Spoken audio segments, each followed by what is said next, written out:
When my great-grandfather built the Wrenwood Ranch back in 1923, he probably didn't think a century later his great-grandson would be fighting to keep it out of the hands of a suburban dictatorship. Nestled on the edge of sprawling development, my 40-acre slice of heaven stood as a monument to heritage, simplicity, and grit. Wrenwood had survived droughts, dust bowls, and recessions. What I didn't expect was that its greatest threat would wear pearls, wield a clipboard, and call herself the president of the Wrenwood Hills Homeowners Association. Her name was Judith Garrison, a former real estate lawyer with a penchant for conformity and power. She swept into the neighborhood like a hurricane in high heels. Within months, Judith had revitalized the HOA, rewritten the community bylaws, and declared war on anything that didn't fit her vision of suburban utopia, including my ranch. To her, the ranch was an eyesore. My family's land didn't align with the manicured lawns and pastel stucco of the Wrenwood Hills aesthetic. She wanted to sanitize the neighborhood. My livestock, tool sheds, and barbed wire fences stood in her way. But Judith's interest wasn't just cosmetic. Word around town was that a developer had offered the HOA a handsome bonus if they could convince, or force, me to sell. The plan was to bulldoze Wrenwood Ranch and divide the land into luxury lots. At first, the conflict was civil. Judith sent me a letter, polite but firm. She asked me to attend an HOA meeting to discuss community standards. I didn't go. Then came a series of formal violation notices, unkempt property, unauthorized fencing, noise complaints. All nonsense. My ranch wasn't subject to HOA rules. It never had been. I had the deed and legal documents to prove it. Still, the letters kept coming. I ignored them. Thought it would blow over. That was my first mistake. Next came the calls. Judith left voicemails every other day. Her tone shifted from cordial to condescending. She'd say things like, "It's in everyone's best interest, Mr. Holloway," or "Don't be the reason this neighborhood suffers." When I stopped answering, she started showing up. She'd arrive uninvited, clipboard in hand, walking the perimeter of my land like a warden inspecting a prison yard. Once, I caught her photographing my cattle from the road. Another time, I saw her peeking through my barn windows. Each time, I confronted her. Each time, she claimed she was just documenting code violations. It wasn't just Judith. Soon, I noticed more HOA board members snooping around. Cars idling near my gate. Drones hovering above my fields. One morning, I found a dead chicken tied to my front fence. A warning? A threat? I wasn't sure, but I started locking everything. In September, I received my first fine. $7,500 for environmental hazards. When I refused to pay, they claimed I had breached HOA contract, despite never signing one. They filed a lien. I hired a lawyer. He laughed at the paperwork, said it wouldn't hold up in court. Still, it cost me $2,000 just to get it dismissed. Things escalated. One day, county code enforcement officers showed up at my door. They said they'd received multiple complaints and needed to inspect the property. I let them. They found nothing wrong, apologized, and left. 2 days later, my water line was mysteriously severed. I replaced it. Quietly. Watched. Waited. Then came the lawsuit. Judith and the HOA filed a civil suit claiming my ranch posed a public nuisance. They cited everything from loose livestock to chemical runoff, none of which had ever been reported before her arrival. My lawyer filed a counterclaim, and the judge threw it out for lack of evidence. But the message was clear. Judith wouldn't stop. I started keeping a journal, documenting every interaction, every visit, every drone sighting. I installed trail cams around the property, bought a dash cam for my truck, upgraded my home security system. Friends said I was paranoid. Maybe I was. But Judith had turned her attention into obsession. She tried to pit neighbors against me.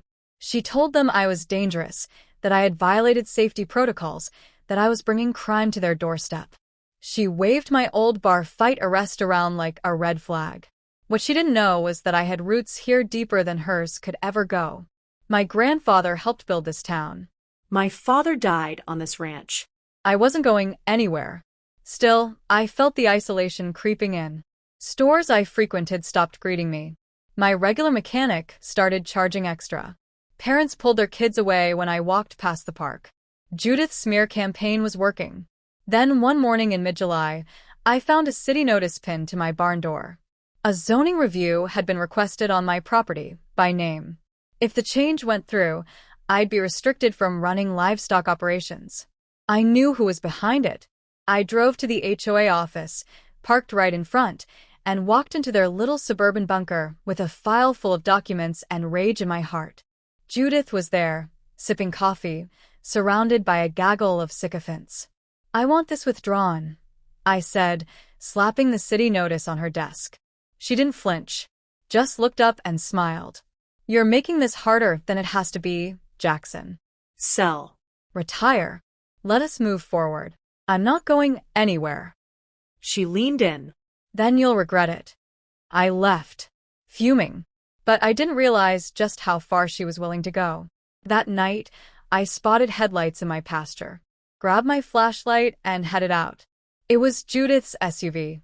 She was alone, standing near the fence line. She turned, startled as I approached. "What the hell are you doing here?" I asked. "I told you," she said, her voice cold. "You're out of time." Then she reached into her purse and pulled out a pistol, not waving it, not aiming, but holding it firm, like she'd practiced. "You think anyone would believe you if something happened out here?" she said. "You're a violent man." "A recluse. And I'm just doing my job." I didn't blink, just stared. "Put it away, Judith. Sign the land over," she said.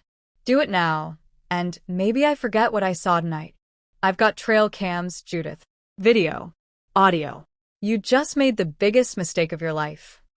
Her confidence cracked. She lowered the gun a fraction. I took a step closer. "You better leave. Right now." She hesitated, then turned and got into her SUV. Sped off without another word.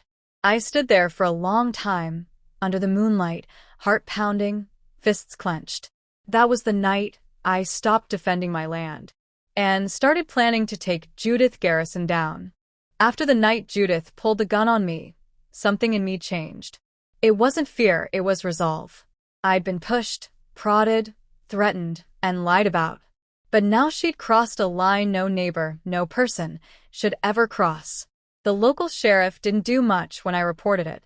They said it was a he said, she said situation with no hard evidence.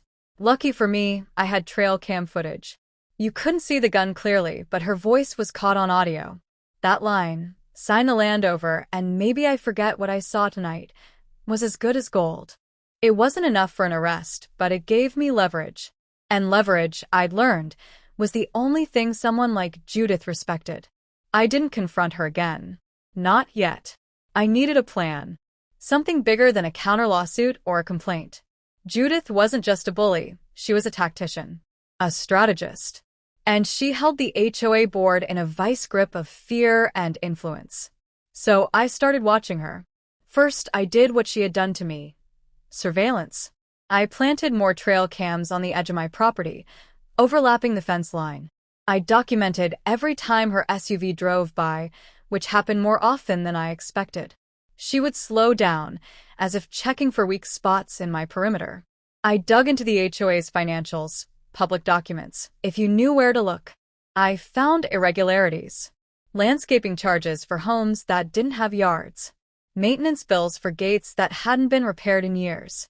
Even payouts to consulting firms with no digital footprint. That's when I realized Judith wasn't just a control freak. She was dirty. And I wasn't the only one she'd crossed. I started knocking on doors. Carefully. Tactfully. My first few attempts were met with caution. A lot of folks didn't want to talk about the HOA. Some were afraid. Others had already been burned and didn't want more trouble. But slowly, one by one, they opened up.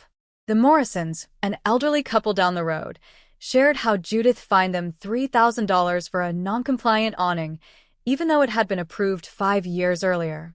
A single mother named Teresa told me she was threatened with foreclosure over a patch of weeds that had grown too tall while she recovered from surgery. Another family, the Chens, had cameras mysteriously go missing after they recorded one of Judith's associates dumping garbage on their lawn. Each story was worse than the last. Judith wasn't just enforcing rules. She was manipulating them, twisting bylaws into weapons. But she made a mistake with me. I called up Eli Ramirez, a childhood friend turned attorney, who specialized in property rights. We reviewed every legal angle, every loophole. He told me we had a case, but it wouldn't be easy. Judith had deep pockets and friends in the county office. That's when I decided to take a different route. I hosted a barbecue. It seemed simple, maybe even foolish, but it worked. I invited everyone. Ranch-style potluck, live music, a bounce house for the kids. No politics. No speeches. Just neighbors being neighbors again. Over 60 people showed up. And you know what? They talked. For the first time in a long time, people compared notes. Realized their experiences weren't isolated. Judith had used divide-and-conquer tactics for years, but she hadn't counted on solidarity. By the end of the evening, I had a list of names, complaints, and most importantly, people willing to stand up. We started calling ourselves the Back 40, a tongue-in-cheek nod to the land Judith coveted so badly. We held quiet meetings, compiled evidence. Several members with legal or accounting backgrounds pored over HOA audits and budgets.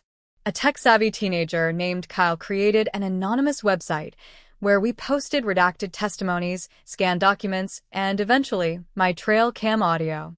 The site went viral in the neighborhood overnight. Judith tried to do damage control. Sent out a newsletter calling it all misinformation. Claimed I was a disgruntled troublemaker with an agenda. But the tide was turning. When the news story broke, it wasn't because I begged some journalists to care. It was because the evidence was undeniable. A local investigative reporter named Denise Klein picked up the story and ran with it. She interviewed residents, reviewed our findings, and confronted Judith outside an HOA meeting. The footage showed Judith snapping at the reporter, then storming off mid-question. 2 days later, the board held an emergency session. I wasn't invited, but I didn't need to be. That night, word spread that Judith had been suspended pending investigation. But I wasn't satisfied. She'd tried to take my land, ruin my name, threaten me with a gun. I didn't just want her gone. I wanted her exposed. So I kept digging. And I found the smoking gun. Through public records, we traced several HOA payments to a company called Renry Vital Development Group. On the surface, it looked legitimate. But when Kyle ran a digital footprint check, he discovered the company had no online presence, no website, no employees on LinkedIn, no business address other than a P.O. box. Eli subpoenaed the bank records. Turns out, the company was a shell. One of the signatories was Judith's cousin, Greg Mallory, who just so happened to be a land developer.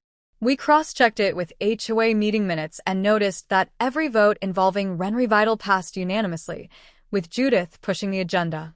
We sent the whole file to Denise Klein. The second news report hit like a thunderclap. HOA president implicated in land fraud scheme. It aired during prime time. Interviews with residents. Financial documents. Even a copy of my audio recording, masked for privacy. Judith didn't show up for the next board meeting. Her house went dark. But I knew this wasn't over. She still had allies. Still had connections. And if she taught me anything, it was that predators don't back down, they go underground. So we went public. We filed a petition to recall the entire HOA board. Launched a community election campaign. Not just for me, but for a whole new team. People who cared about Renwood, not about profits or power. Judith tried to counter. Filed a cease and desist order. Accused us of harassment. But by now, the public tide had turned. When the special election was announced, I stepped forward. Not for revenge. For justice. For the ranch. And for everyone Judith had ever bullied. It began with letters, dozens of them. The Back 40 launched a campaign. Every homeowner in Renwood Hills received a printed letter detailing their rights, the corruption uncovered, and a link to the website that held every document, every audio file, and every story. It was professional, respectful, and damning. The day after the letters dropped, HOA board members started resigning. Judith, however, stayed quiet. For weeks, there was no sign of her. Her house was empty, blinds shut. No activity. The local gossip said she'd left town. Others claimed she was lawyering up. Meanwhile, our recall petition gained momentum. Over 70% of residents signed in support.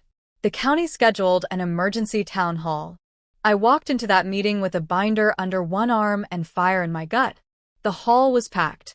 Residents filled every seat, some standing in back. The room buzzed with tension. The interim HOA chair, an older man named Harris who'd replaced Judith temporarily, opened the floor. That's when I stepped up to the mic. I never wanted this fight, I began. I just wanted to live in peace, on the land my family built. I laid out everything. The harassment, the fraudulent violations, the extortion, the gun. I played the audio for everyone to hear. You could hear a pin drop when Judith's voice echoed through the speakers. By the end of the meeting, the board had been dissolved. A full audit was launched. New elections scheduled. But Judith wasn't finished. 2 nights later, my barn caught fire. It was deliberate. Accelerant. Arson. Fire investigators confirmed it. I lost equipment, feed, and a foaling mare. It felt like a final warning or a last gasp. But I had cameras, and the footage showed a hooded figure, limping slightly. I recognized that limp. Judith had injured her ankle months ago during a tennis match. When the fire marshals saw the footage, they escalated the case to the sheriff. An arrest warrant was issued. But she was already gone. Her house sat abandoned. Her SUV missing. A few neighbors said they saw a moving van 2 nights prior. Judith had fled. But that didn't stop the lawsuits. Class action suits from the back 40. County lawsuits over fraud and embezzlement. Civil cases from those she'd wronged. The ranch still stood. Scarred, but unbroken. 6 months passed. The new HOA board, led by Teresa and the Morrisons, was transparent, community-driven, and fair. The bylaws were rewritten. All liens and unjust fines were forgiven. The back 40 turned into a civic association, keeping watch on HOA operations. And Wrenwood Ranch? I rebuilt the barn. With community help. One morning, I found an envelope in my mailbox. No return address. Inside was a single piece of paper. I warned you. You destroyed everything. But I'll be back. J. There was no doubt it was Judith. I turned the letter over to the sheriff, but there was nothing to trace. It wasn't enough for charges. Just a whisper from the past. But I wasn't afraid. The ranch was fortified. Cameras, alarms, patrols. And more importantly, a community united. Judith had thrived on isolation and fear. But now, Wrenwood was stronger than ever. A year to the day after Judith pulled that gun, we held a celebration. The new town hall was dedicated. We called it Wren Commons. There was music, barbecue, and speeches. I didn't speak. I didn't need to. But as I stood near the fence line, watching the sunset, I remembered that moment. Her face. The gun. The threat. And I smiled. Not out of vengeance. But because I'd won. Because the land was still mine. Because community had conquered corruption. Because Wrenwood stood. And Judith? She was nothing more than a bad chapter in a long, proud story. The ranch would outlive her. Just like it had outlived drought, recession, and time. Some say land is just dirt. But when it's soaked in history, in legacy, in struggle, it becomes something else. It becomes worth fighting for. And I did. And I won.